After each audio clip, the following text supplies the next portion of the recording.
ഇപ്പം നമ്മൾ ഇന്നലെ ആ, അധ്യായം 14 ഇന്ന് അധ്യായം 15. അപ്പോൾ അത് വിദ്യാരംഭ മുഹൂർത്തമാണ്, പ്രധാനപ്പെട്ട ഒരു മുഹൂർത്തമാണ്.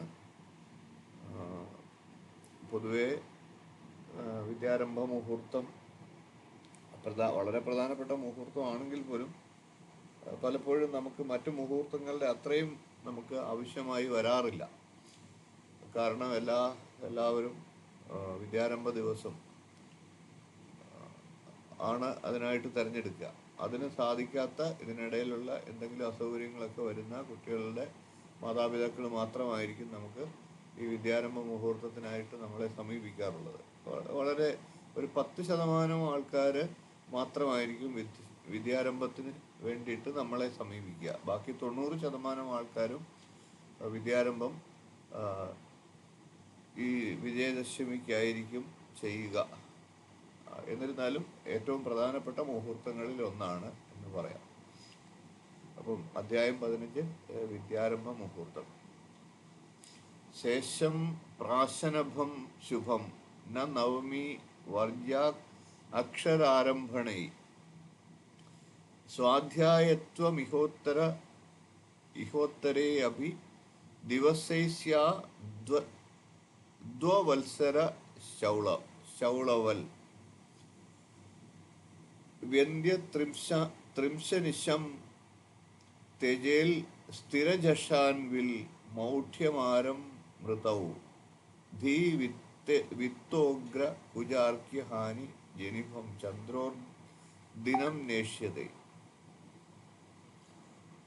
ശേഷം പ്രാശനഭം ശുഭം ന നവമി വർഗ്യ അക്ഷരാരംഭണേ സ്വാധ്യായത്വമിഹോത്തരേപി ദിവസൈസ്യാദ്വത്സര ശൗളവൽ വ്യന്ധ്യത്രിംശനിശാം തെജേൽ സ്ഥിരജഷാൻ വിൽ മൗഢ്യമാരം മൃദോ ധീ വിത്തോഗ്ര കുജാർക്യഹാനി ജനിഭം ചന്ദ്രോർദിനം നേഷ്യതേ.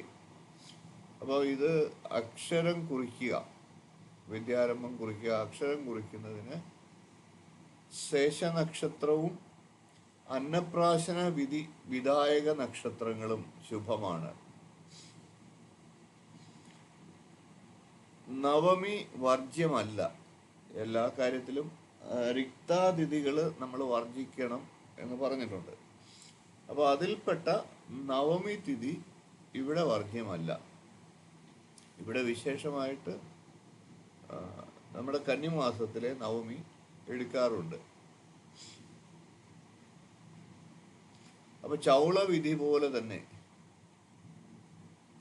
വ്യന്ധ്യത്രിംശ നിശയും സ്ഥിരജഷരാശികളും വിത്തിന്റെ മൗഢ്യവും മൃതിയിലെ ആരനും ജനിഫവും ധീവിത്തത്തിലെ ഉഗ്രന്മാരും കുജാർക്യാഹികളും ത്യജിക്കണം. ഇന്ദുദിനം ഇഷ്ടമല്ല. അപ്പൊ അതൊക്കെ എന്തൊക്കെയാണെന്ന് നമുക്ക് നോക്കാം. അതുപോലെ തന്നെ വിദ്യാരംഭം എന്ന് പറയുമ്പോൾ വിദ്യാഭ്യാസ ജ്ഞാനാരംഭമാണ് എന്നാണ് ആചാര്യൻ്റെ അതിന് ഡെഫിനിഷൻ കൊടുത്തേക്കുന്നത്. അപ്പോൾ ഇതിന് തിരുവാതിര നക്ഷത്രം, ചോറൂണിന് വിധിച്ച നക്ഷത്രങ്ങളും ശുഭമാണ്. അപ്പം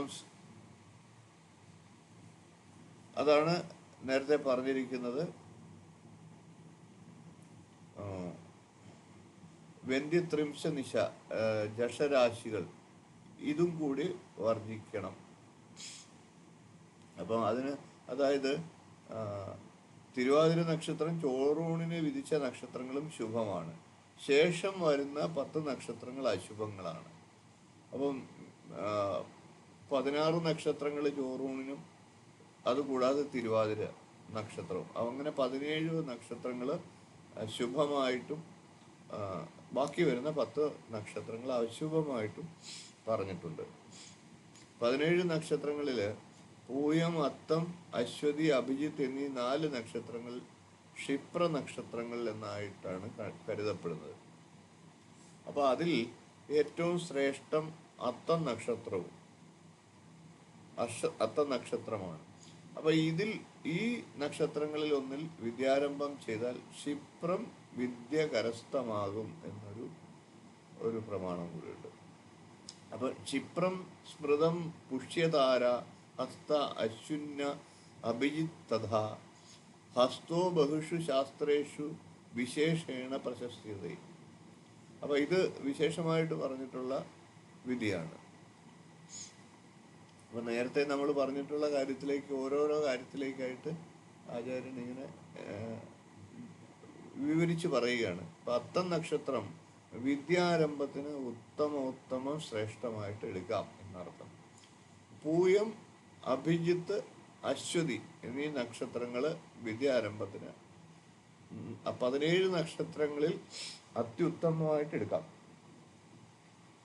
ചതയം, ചോതി, തിരുവോണം, പുണർദം, ചിത്തിര, രേവതി, അനിഴം, മകീരം എന്നീ നക്ഷത്രങ്ങൾ വിദ്യാരംഭത്തിന് ഉത്തമമാണ്.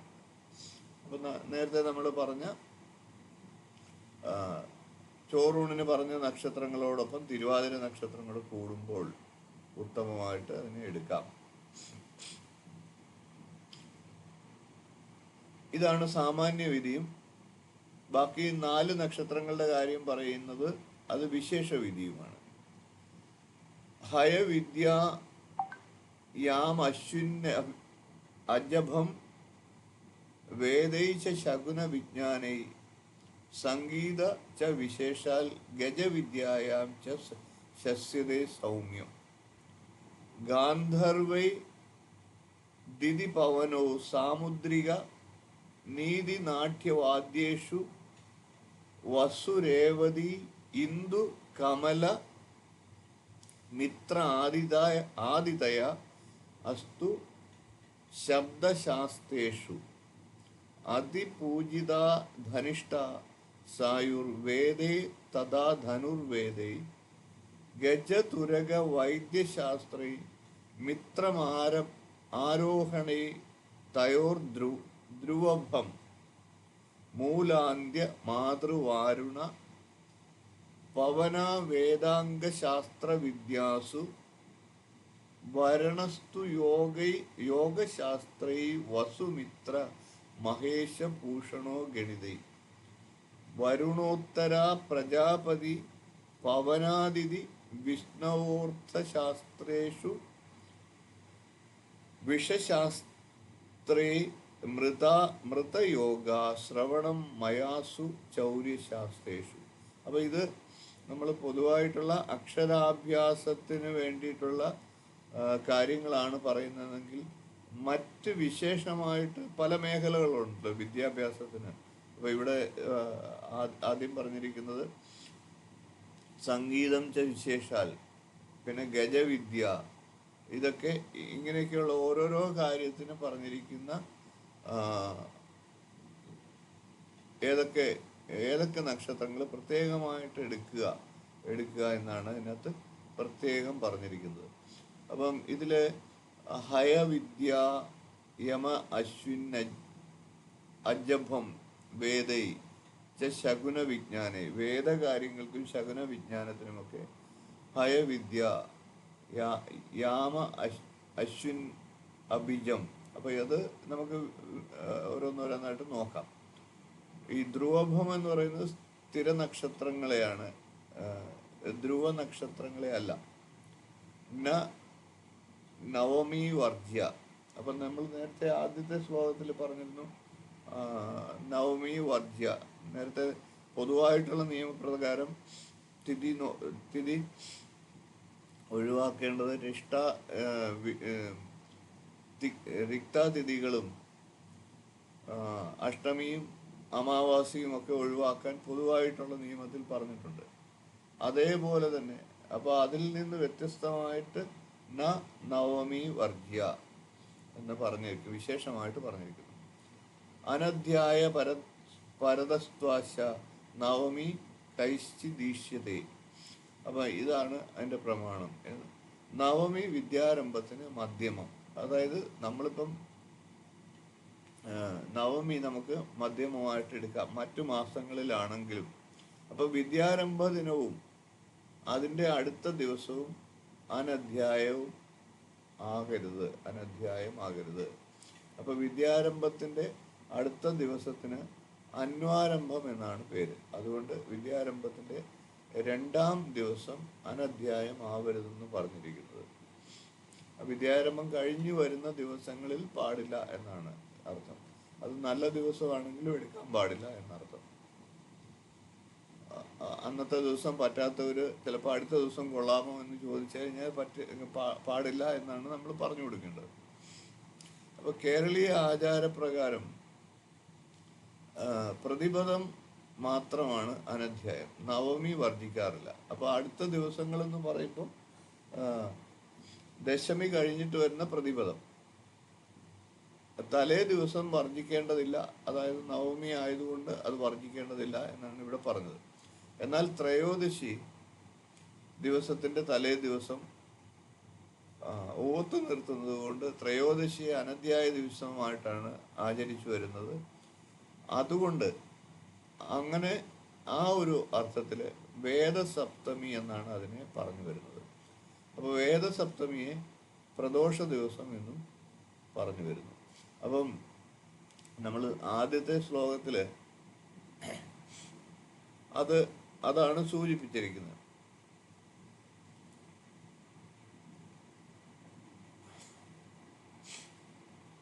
അപ്പം ഈ വേദസപ്തമി ദിവസമായതുകൊണ്ട് ത്രയോദശിയും ഒഴിവാക്കുക എന്നർത്ഥം. അപ്പം നവമി ഒഴിവാക്കേണ്ട, വിജയദശമി ദിവസത്തിന് തൊട്ടപ്പുറത്തും ഇപ്പുറത്തുമുള്ള ദിവസങ്ങൾ അതിൽ നവമി ഒഴിവാക്കേണ്ട, എന്നാൽ ഏകാദശി ഒഴിവാക്കണം. അപ്പം അങ്ങനെ വരുമ്പോൾ ദ്വാദശി എടുക്കാം, അത് കഴിഞ്ഞ് വരുന്ന ത്രയോദശി എടുക്കാൻ പാടില്ല. ത്രയോദശി അനധ്യായ ദിവസമായിട്ട് ആചരിച്ചു വരുന്നു. ത്രയോദശ്യുത്തരാർത്ഥം ചേൽ അർക്കോദയാൽ പുര തൽപൂർവരാത്രി സ്വശേഷ ശാൻ അധ്യായഃ പരൈഹി സ്മൃതൈഹി. അപ്പം ഇതിന്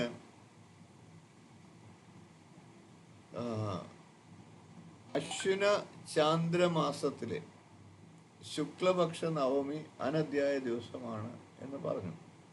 അപ്പോൾ അഷ്ടമി ആരംഭിക്കുന്ന ദിവസവും അവസാനിക്കുന്ന ദിവസവും സപ്തമിയുടെ അന്ത്യപാദവും അനധ്യായ ദിവസങ്ങളാണ്. അപ്പോൾ ഇവയെ വിദ്യാരംഭത്തിനും അന്വാരംഭത്തിനും വർദ്ധിക്കണം. അപ്പം അതാണ് ഇവിടെ പ്രത്യേകമായിട്ട് പറഞ്ഞിരിക്കുന്നത്. അത് കൂടാതെ ത്രയോദശിയുടെ ഉത്തരാർത്ഥത്തിൻ്റെ കാര്യവും പറഞ്ഞിട്ടുണ്ട്. അപ്പോൾ ഇവയെ വിദ്യാരംഭത്തിനും അന്വാരംഭത്തിനും വർദ്ധിക്കണം. വിശേഷാൽ വിദ്യാരംഭം നടത്തുന്ന സമയം ആ നടത്തിയ സമയം മുതൽ 24 മണിക്കൂർ കഴിഞ്ഞു വരുന്ന വിദ്യാരംഭ സമയത്തിനുള്ളിൽ അന്വാരംഭം ആരംഭിക്കണം. അതായത് ആ 24 മണിക്കൂറിനുള്ളിൽ കുട്ടിയെ എന്തെങ്കിലുമൊക്കെ പഠിപ്പിച്ചു തുടങ്ങാം എന്നുള്ളതാണ് പറയുന്നത്. സാവനകാലം തന്നെ വിദ്യാരംഭത്തിനും പരിഗണിക്കാം. അതുകൊണ്ട് 24 മണിക്കൂർ കഴിഞ്ഞാൽ വിദ്യാരംഭ സമയത്ത് ഈ അന്വാരംഭം നടത്താം. ബ്രാഹ്മണർക്ക് അത് സാധാരണ അങ്ങനെ മറ്റ് വിഭാഗക്കാരൊന്നും അങ്ങനെയുള്ള ചടങ്ങുകളൊന്നും ഇല്ലാത്തതുകൊണ്ട് അവർക്കാർക്കും അത് ബാധകമല്ല. ശരിക്കും പറഞ്ഞാൽ ബ്രാഹ്മണർക്ക് ഉപനയനം നടത്തുന്നതിന് മുമ്പ് വിദ്യാരംഭം നടത്തണമെന്ന് നിർബന്ധമാണ്. അപ്പോൾ ഉപനയനം ഇപ്പോൾ സാധാരണ 6-7 വയസ്സിലൊക്കെയാണ് നടത്തുന്നത്. നിർബന്ധമാണ്. എല്ലാ കർമ്മങ്ങൾക്കും ഉത്തരായണം മുഖ്യമാണ്. അങ്ങനെ വിദ്യാരംഭത്തിനും ഉത്തരായനകാലം, ശുക്ലപക്ഷം ഇവ മുഖ്യമാണെന്ന് നമുക്ക് ആചാര്യൻ വിധിച്ചിരിക്കുന്നു. പകൽ വിദ്യാരംഭത്തിന് പ്രാതസന്ധ്യയും അപരാഹ്നവും സായം സന്ധ്യയും വർദ്ധിക്കണം. രാത്രിയാണെങ്കിൽ അപരരാത്രി മാത്രമാണ് ശുഭം. ദിനമധ്യ ത്രിഭാഗവും നിന്ദ്യം, അപരാഹ്ന സായാഹ്നങ്ങളും നിന്ദ്യം തന്നെ. അപ്പോൾ ആദ്യത്തെ ശ്ലോകത്തിൽ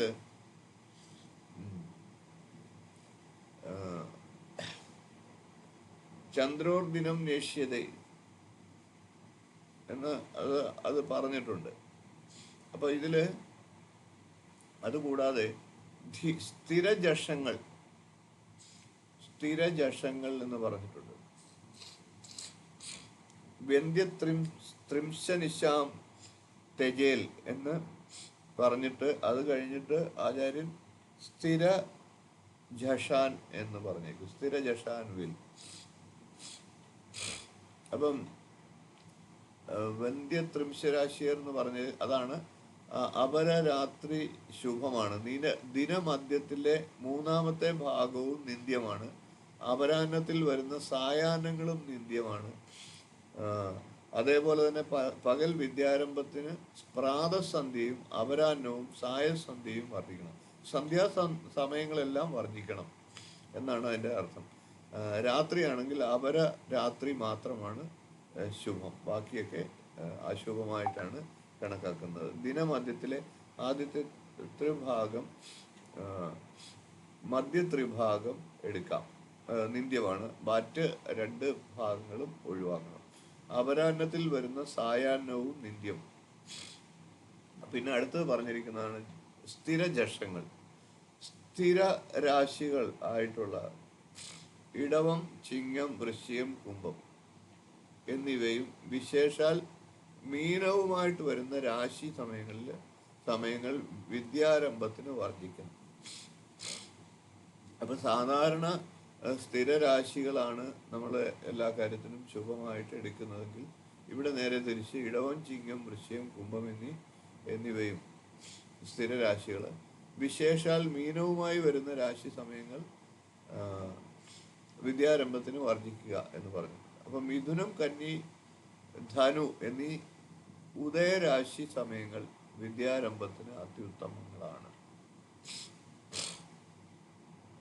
അപ്പൊ വിദ്യാരംഭ സമയം വിദ്യാകാരകനായിട്ടുള്ള ബുധന് മൗഢ്യം ഉണ്ടായിരിക്കരുത് എന്നാണ് വെപ്പ്.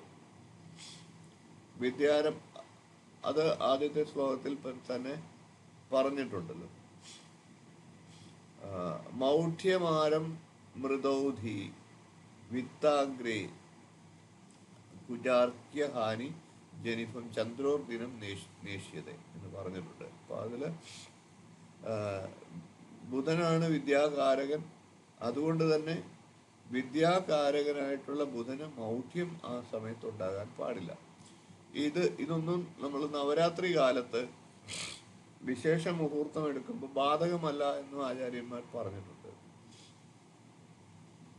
അപ്പൊ ഇവിടെ ബുധന് മൗഢ്യം ഉണ്ടായിരിക്കരുത്. മറ്റ് സമയങ്ങളിൽ മുഹൂർത്തം എടുക്കുമ്പോൾ ബുധന് മൗഢ്യം ഉണ്ടാകാൻ പാടില്ല. വിദ്യാരംഭ സമയം, വിദ്യാരംഭ മുഹൂർത്തത്തിന്റെ ലഗ്നത്തിന്റെ 8ാം ഭാവത്തിൽ ചൊവ്വ, 2ാം ഭാവത്തിൽ, 5ാം ഭാവത്തിൽ എല്ലാ പാവഗ്രഹങ്ങളും. അപ്പൊ 2ഉം 5ഉം ഭാവങ്ങൾ കൊണ്ടാണ് വിദ്യാഭ്യാസത്തെ ഒരു ജാതകത്തിൽ ചിന്തിക്കുന്നത്.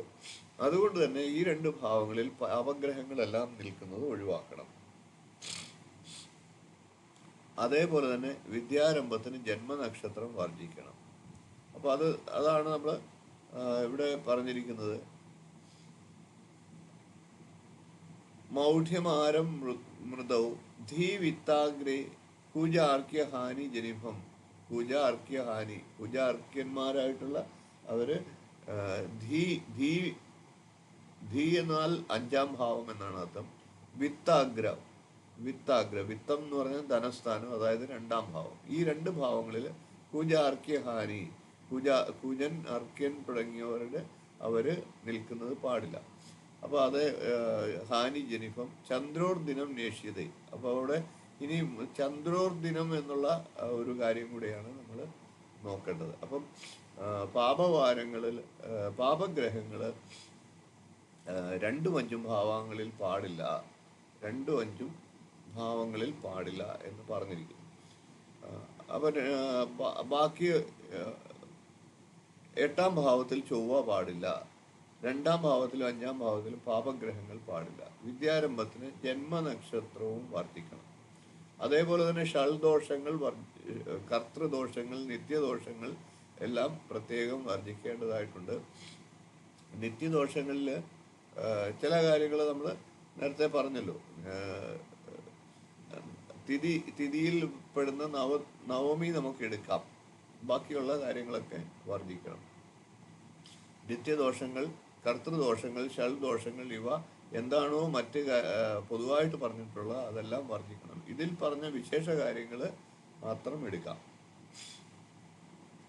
പാപഃ ദ്വിതീയേ വർജ്യസ്യാസ്യുഃ പഞ്ചമേ ച വിശേഷതഃ രന്ധ്രേ ഭൗമശ്ച വർജ്യസ്യാൽ ഷഡ്ദോഷമനുവർജ്യേൽ എന്നുള്ള വിധിയാണുള്ളത്.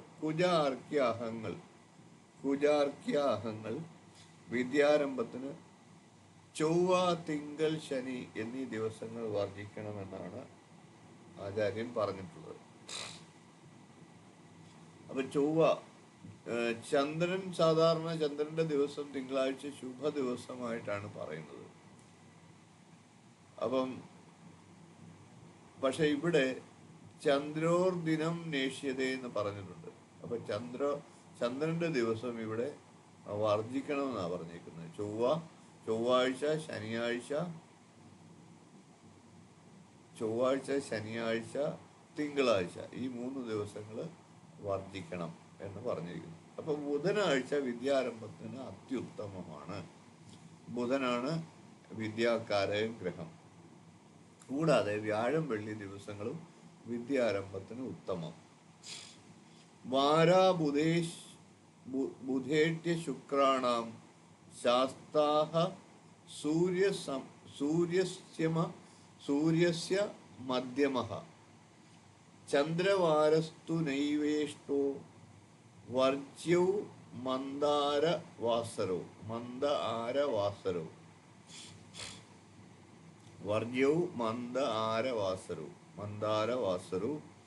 അപ്പൊ ഇങ്ങനെയാണ് അത് പറഞ്ഞിരിക്കുന്നത്. മന്ദൻ,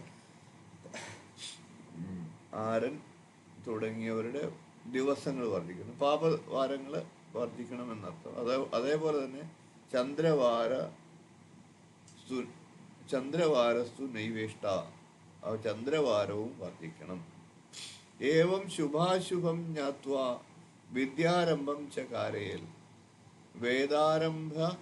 വേദാരംഭൈ സുരാചാര്യ ശാസ്ത്രാരംഭൈ ച സോമജഃ അന്യേഷു ഭൃഗുജഃ ശ്രേഷ്ഠോ മംഗലേഷു വിശേഷതഃ തേഷു ദയേഷു കർത്തവ്യം ശുഭാശുഭം അവേക്ഷ്യ ച സർവവിദ്യാഗ്രഹൈ സൂര്യോ ഗുണയുക്ത ശുഭാവഃ ചന്ദ്രോപി ഗുണസംയുക്താൽ സർവം ചന്ദ്രബലയിൽ ഭവേൽ. അപ്പോൾ ഇത് വ്യക്തമായിട്ട് പറഞ്ഞിട്ടുണ്ട്. വിദ്യാരംഭ യോഗങ്ങളും ഉണ്ടായിരിക്കുന്നത് ഉത്തമമാണ്. അതായത് ഈ 5-ാം ഭാവത്തിലൊക്കെ 5-2 ഭാവങ്ങളിലൊക്കെ വ്യാഴത്തെ പോലെയുള്ള ശുഭഗ്രഹങ്ങൾ ദൃഷ്ടി വരിക, ഇങ്ങനെയൊക്കെയുള്ള യോഗങ്ങൾ വിദ്യാഭ്യാസത്തിൻ്റെ ഉന്നതിക്ക് ആയിട്ട് പറഞ്ഞിട്ടുള്ള ചില യോഗങ്ങളുണ്ടല്ലോ. ആ യോഗങ്ങളൊക്കെ ഈ വിദ്യാരംഭ മുഹൂർത്ത സമയത്ത് രാശിചക്രത്തിൽ നിൽക്കുകയാണെങ്കിൽ ഉണ്ടെങ്കിൽ അത് ഉത്തമമായിട്ട് പറയുന്നു. വിദ്യാരംഭേഷു സർവേഷു ശസ്തം സാരസ്വത വിദു തസ്മാൽ പ്രജക്ഷ്യതേ സൗമ്യാർക്ക യോഗം. അപ്പോൾ അത് ആചാര്യൻ എടുത്തു പറഞ്ഞേക്കാണ് സൗമ്യ അർക്ക യോഗം. അപ്പം ഈ ബുധ ആദിത്യ യോഗം അത് സാരസ്വതാഹ്വയം എന്നാണ് പറയുന്നത്. അതായത് നിപുണ യോഗം എന്ന് നമ്മൾ മലയാളത്തിൽ അതിനെ പറയും. അപ്പം അങ്ങനെയൊക്കെയുള്ള സൂര്യനും ബുധനും കൂടെ ഒന്നിച്ച് വരുന്ന മുഹൂർത്തം അങ്ങനെ നമുക്ക് എടുക്കാം. അതായത് മുഹൂർത്ത ഗ്രഹസ്ഥിതി വരയ്ക്കുകയാണെങ്കിൽ സൂര്യനും ചന്ദ്രനും കൂടെ യോഗം ചെയ്യുക. ആ യോഗം എന്ന് പറയുമ്പം അത് പ്രധാന ഭാവങ്ങളിലൊക്കെ വരികയാണെങ്കിൽ നല്ലതാണ്. 12-ാം ഭാവം 6-8-12 ഭാവങ്ങളിൽ ഒഴിച്ചു വരിക. അപ്പൊ അങ്ങനെയുള്ള വിദ്യാരംഭ യോഗങ്ങളും ഗുണപ്രദമായിട്ടുള്ള യോഗങ്ങൾ എന്ന് നമുക്കതിനെ പറയാം. അപ്പൊ അങ്ങനെയൊക്കെയുള്ള യോഗങ്ങൾ ഉണ്ടെങ്കിൽ കൂടുതൽ ശുഭപ്രദമാണ്. വിദ്യാരംഭേഷു സർവേഷു ശസ്തം സാരസ്വത വിദു തസ്മാൽ പ്രജക്ഷ്യതേ സൗമ്യാർക്കയോഗം സാരസ്വതാഹ്വയം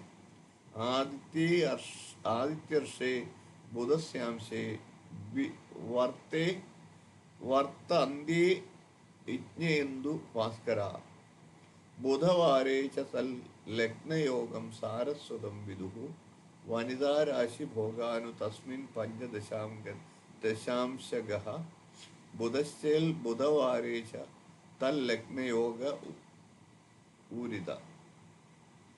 ഈരിതഃ. ഇത് നമ്മൾ മുഖ്യ വിദ്യായോഗങ്ങളാണ് ഈ ശ്ലോകത്തിൽ പറഞ്ഞിരിക്കുന്നത്. അപ്പം മുഹൂർത്ത സമയത്തോടൊപ്പം ഈ യോഗങ്ങൾ ഏതെങ്കിലും ഉണ്ടാകുക. അപ്പോൾ അങ്ങനെ വരുമ്പോൾ വിദ്യാരംഭത്തിന് ഉത്കൃഷ്ടമാണ്. ശ്രേഷ്ഠമായ വിദ്യാരംഭ യോഗ മുഹൂർത്തത്തിൻ്റെ അസംഭവത്തിൽ വിജയദശമി ദിവസം എല്ലാവർക്കും വിദ്യാരംഭം ചെയ്യാം. വിജയദശമി ദിവസങ്ങളിൽ ഇങ്ങനെയുള്ള പ്രധാനപ്പെട്ട കാര്യങ്ങൾ ഇല്ലെങ്കിലും കുഴപ്പമില്ല എന്നാണ് പറഞ്ഞിരിക്കുന്നത്. അപ്പോൾ ഇവിടെ വിദ്യാരംഭത്തിന് സർവേഷാം ശസ്ത്രം സാരസ്വത വിധു സരസ്വതി യോഗങ്ങൾ എടുക്കുക എന്നാണ് പറഞ്ഞിരിക്കുന്നത്. തസ്മാൽ പ്രദക്ഷിത സൗമ്യ അർക്കയോഗം, സൂര്യനും ബുധനും കൂടെ യോഗം, ആദിത്യർഷേ ബുധസ്യാംശേ വർത്തേ യജ്ഞേ ഇന്ദു ഭാസ്കരാഹ. അപ്പോൾ ആദിത്യൻ്റെ അക്ഷത്തിൽ, അതായത് സൂര്യനും ബുധനും കൂടെ ഒന്നിച്ച് രാശിചക്രത്തിൽ യോഗം ചെയ്യുന്നതും, അതേപോലെ തന്നെ ഇത് നവാംശകം തുടങ്ങിയ അംശകങ്ങളിൽ ഒന്നിച്ച് യോഗം ചെയ്യുന്നതും ഒക്കെ ഗുണപ്രദമായിട്ടുള്ള യോഗങ്ങളാണ്. അതാണ് ഇവിടെ പറഞ്ഞിരിക്കുന്നത്.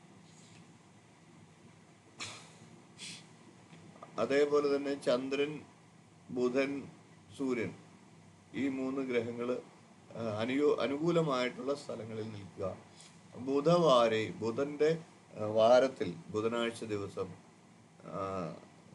അങ്ങനെയൊക്കെയുള്ള ദിവസം, അങ്ങനെ വരുമ്പോൾ ബുധൻ്റെ ഏതെങ്കിലും രാശികൾ തന്നെ ലഗ്നരാശിയായിട്ട് വരിക, അതായത് മുഹൂർത്ത രാശിയായിട്ട് വരിക. ഇതൊക്കെ സാരസ്വത യോഗങ്ങളായിട്ടാണ് പറയുന്നത്. അപ്പോൾ ഇവിടെ നമുക്ക്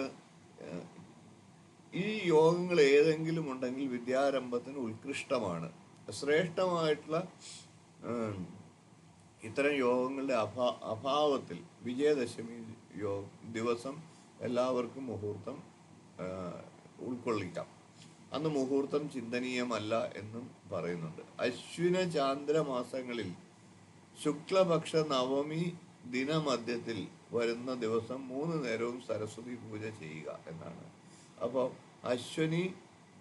അശ്വിന ചന്ദ്രമാസത്തിൽ, അപ്പോൾ അശ്വിന മാസത്തിലെ ശുക്ലപക്ഷ നവമി ദിവസത്തിൻ്റെ മധ്യഭാഗത്ത് അങ്ങനെ വരുന്ന സമയത്ത് 3 നേരവും സരസ്വതി പൂജ ചെയ്യുക.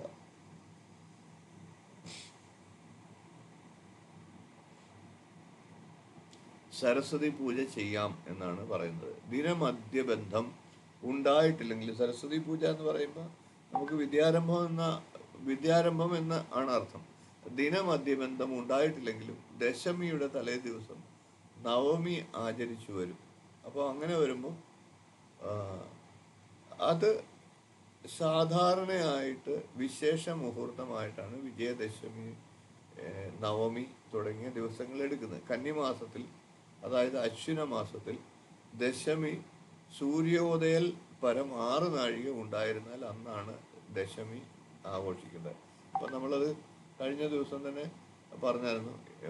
ഒരു നക്ഷത്രം അല്ലെങ്കിൽ ഒരു തിഥി എടുക്കണമെങ്കിൽ 6 മുതൽ 8 നാഴിക വരെയാണ് ഒരു ദിവസം ഉണ്ടാകണം. സൂര്യോദയ സംബന്ധമായിട്ട് അത്രയും 6 നാഴിക കുറഞ്ഞത് ഉണ്ടായിരിക്കണം. 6 നാഴികയ്ക്ക് മുമ്പ് ദശമി കഴിയുന്ന പക്ഷം തലേ ദിവസം ദശമി ആചരിക്കണമെന്നാണ് വിധി. അപ്പോൾ 6 നാഴിക തികച്ചില്ല എങ്കിൽ തലേ ദിവസം എടുക്കണം. ചില അപൂർവമായിട്ടുള്ള കാര്യങ്ങളിലൊക്കെ ഇതിൽ നിന്നൊക്കെ ചില മാറ്റങ്ങളൊക്കെ ഉണ്ടാകാറുണ്ട്. അതേപോലെ തന്നെ മാസ്യ, അശ്വിന ആഖ്യേ ദശമീ യഥ അഗ്നി ഷണ്നാടീകാര ഉദയാൽ പരം സ്യാൽ തദഗ്നി സത്യാം തു തിദോ ദശമ്യാം ആരംഭ്യതേ സർവജനൈശ്ച വിദ്യ. ഇങ്ങനൊരു നിയമം കൂടെ ഉണ്ട്. അപ്പൊ അതുകൊണ്ട് തന്നെ വിജയദശമിക്ക് തലേ ദിവസങ്ങൾ രണ്ടും അനധ്യായ ദിവസങ്ങളും സരസ്വതി പൂജയുമായിട്ട് ആചരിക്കുകയാണ്. അപ്പോൾ നമ്മൾ തലേ ദിവസങ്ങളിൽ പുസ്തകം പൂജ വയ്ക്കുക എന്നൊരു സമ്പ്രദായം അങ്ങനെയാണ് വന്നത്. ഈ മഹാദശമി കേരളീയർക്ക്, പ്രത്യേകിച്ച് വിദ്യാരംഭം കഴിഞ്ഞവർക്കും ജ്ഞാനവയോവൃദ്ധരും വിദ്യാപ്രണയികളും, അതായത് പഠനത്തെയും വായനയെയും ഒക്കെ ഇഷ്ടപ്പെടുന്നവർ, ആചാരത്തിൽ പരന്മാരും ഈ ഇത്തരത്തിലുള്ള ആചാരങ്ങൾ പാലിക്കാൻ തൽപരരായിട്ടുള്ളവരും അശ്വിന മാസത്തിലെ അനധ്യായ ദിവസങ്ങൾ ആചരിച്ച് മഹാദശമി ദിവസം വിദ്യാരംഭണവും പഠനാരംഭണവും നടത്തി വരുന്നു. അപ്പോൾ അതായത് ആചാര്യൻ പറഞ്ഞിരിക്കുന്നത്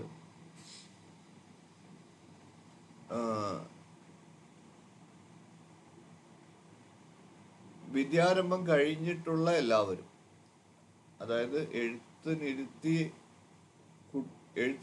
കഴിഞ്ഞ കുട്ടികൾ ഉൾപ്പെടെയുള്ള എല്ലാവരും, പ്രത്യേകിച്ച് ജ്ഞാനവയോവൃദ്ധരും, അറിവ് നേടുന്ന അല്ലെങ്കിൽ അറിവ് ആഗ്രഹിക്കുന്ന എല്ലാവർക്കും, വിദ്യാപ്രണയിനികൾക്കും, വിദ്യയെ ഇഷ്ടപ്പെടുന്നവർക്കും ഇത് ആചാരമായിട്ട്, എല്ലായ്പ്പോഴും ഉള്ള ഒരു ആചാരമായിട്ട് എടുത്തുകൊണ്ട് അശ്വിന മാസത്തിലെ അനധ്യായ ദിവസങ്ങൾ ആചരിച്ച്, അതായത് ഈ പൂജ വെക്കുന്ന സമയത്ത് അത് സരസ്വതി പൂജയായിട്ട് ആചരിച്ചുകൊണ്ട് മഹാദശമി ദിവസം, വിജയദശമി ദിവസം വിദ്യാരംഭണം നടത്താം.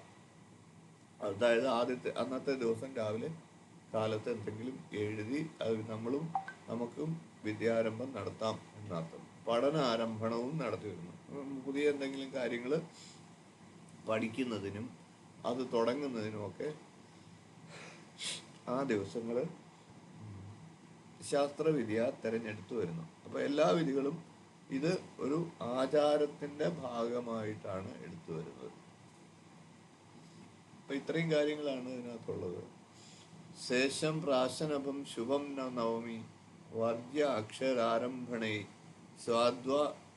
സ്വാധ്യായത്വ മിഹോത്തരേപി ദിവസൈസ്യാ വത്സര ശൗളവൽ വ്യന്ധ്യത്രിംശ അനിശം തെജേൽ സ്ഥിരജഷാൻവിൽ മൗഢ്യമാരം മൃദോ ധീവിത്തോഗ്ര കുജാർക്യഹാനി ജനിഫം ചന്ദ്രോർദിനം നേക്ഷ്യതേ. ഇതാണ് പ്രധാന ശ്ലോകം. അതിനെ അടിസ്ഥാനപ്പെടുത്തി ഇത്രയും കാര്യങ്ങൾ, ഏതൊക്കെ നക്ഷത്രങ്ങൾ, ഏതൊക്കെ തിഥികൾ എടുക്കേണ്ടാത്തത് ഏതൊക്കെയാണ്, പിന്നെ വിശേഷമായിട്ട് പറഞ്ഞിട്ടിരിക്കുന്ന കാര്യങ്ങൾ, പിന്നെ ഗ്രഹനിലയിൽ ഏതൊക്കെ ഗ്രഹസ്ഥിതികൾ പാടില്ല, അതായത് 2ഉം 5ഉം ഭാവങ്ങളിൽ പാപഗ്രഹങ്ങൾ പാടില്ല. അതാണ് വിശേഷമായിട്ട് നമ്മൾ ഓർത്തിരിക്കേണ്ട കാര്യം. 2ഉം 5ഉം ഭാവങ്ങളിൽ പാപഗ്രഹങ്ങൾ പാടില്ല. നേരത്തെ പറഞ്ഞ പോലെ തന്നെ അഷ്ടമത്തിൽ ചൊവ്വ പാടില്ല. പിന്നെ വിദ്യാ ഗുണപ്രദമായിട്ടുള്ള ഗ്രഹയോഗങ്ങൾ നമ്മൾ എടുക്കുന്ന മുഹൂർത്ത രാശിയുടെ നല്ല നല്ല ഭാവങ്ങളിൽ ഉണ്ടെങ്കിൽ അത് കൂടുതൽ ഉത്തമമാണെന്നും ആചാര്യൻ പറഞ്ഞിട്ടുണ്ട്. അപ്പോൾ ഇത്രയും കാര്യങ്ങളാണ് വിദ്യാരംഭ മുഹൂർത്തം എന്നുള്ള കാര്യത്തിൽ ഉള്ളത്.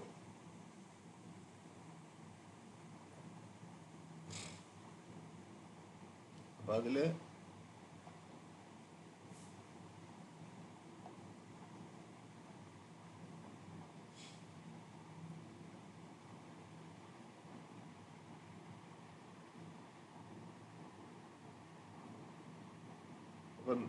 ശേഷം പ്രാശനഭം ആദ്യം പറഞ്ഞ ശ്ലോകത്തില് ശേഷനക്ഷത്രം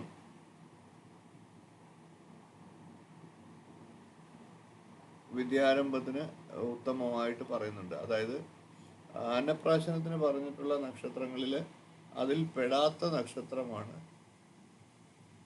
പറഞ്ഞിരിക്കുന്നത്.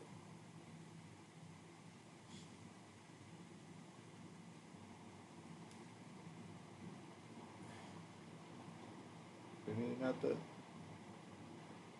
തിരുവാതിര,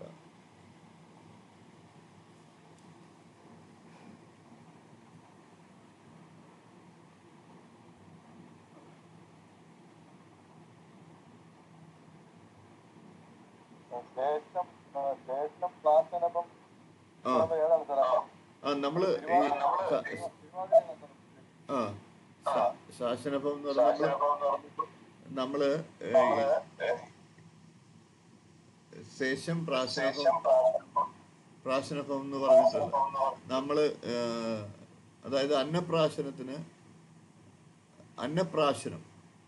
ശേഷം പ്രാശനഭം അന്നപ്രാശനത്തിന് പറഞ്ഞിട്ടുള്ള നാളുകളെല്ലാം നമുക്ക് എടുക്കാം. അത് 16 നക്ഷത്രങ്ങളാണ് പറഞ്ഞിരിക്കുന്നത്.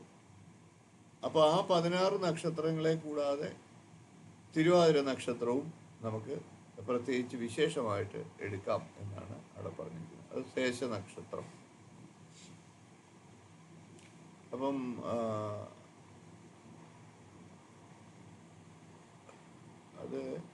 അത് പ്രത്യേകം ഒരു ശ്ലോകത്തിൽ അതിനെ വിവരിച്ചിട്ടുള്ളത്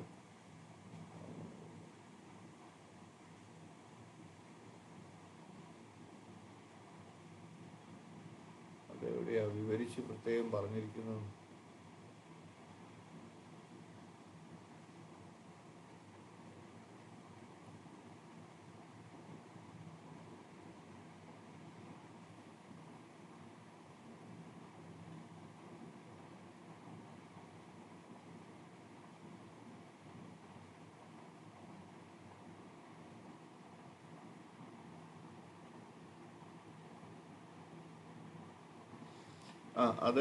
അത് വിവരിച്ച് എവിടെ ഒരു ശ്ലോകത്തിൻ്റെ ഇടയ്ക്ക് പറഞ്ഞിട്ടുണ്ടായിരുന്നു. ഞാനതാ ഇങ്ങനെ നോക്കിയത്, പെട്ടെന്ന് ഓർമ്മ വരുന്നില്ല.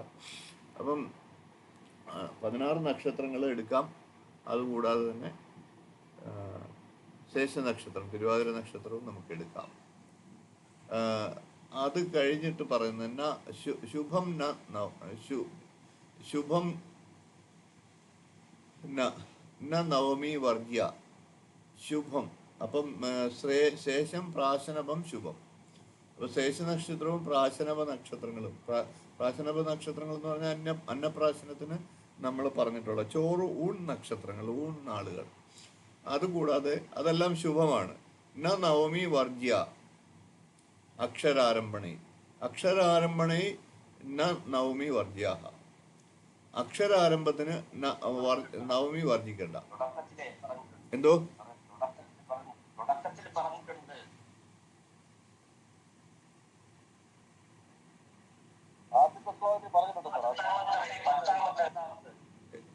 ആദ്യത്തെ ശ്ലോകത്തില്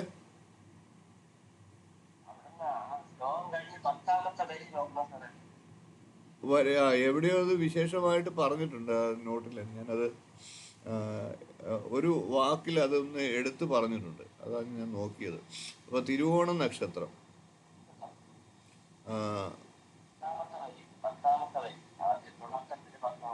പറഞ്ഞിട്ടുണ്ട്. ക്ഷിപ്രം സ്മൃതം പുഷ്യധാര ഹസ്ത അശ്വിൻ അഭിജിത്തത ഹസ്തോ ബഹുഷു ശാസ്ത്രേഷു വിശേഷണ പ്രശസ്തത. അത് വിശേഷമായിട്ട് പറഞ്ഞിട്ടുള്ള കാര്യങ്ങൾ അതിനെക്കുറിച്ച് പറഞ്ഞിട്ടുണ്ട്. പിന്നെ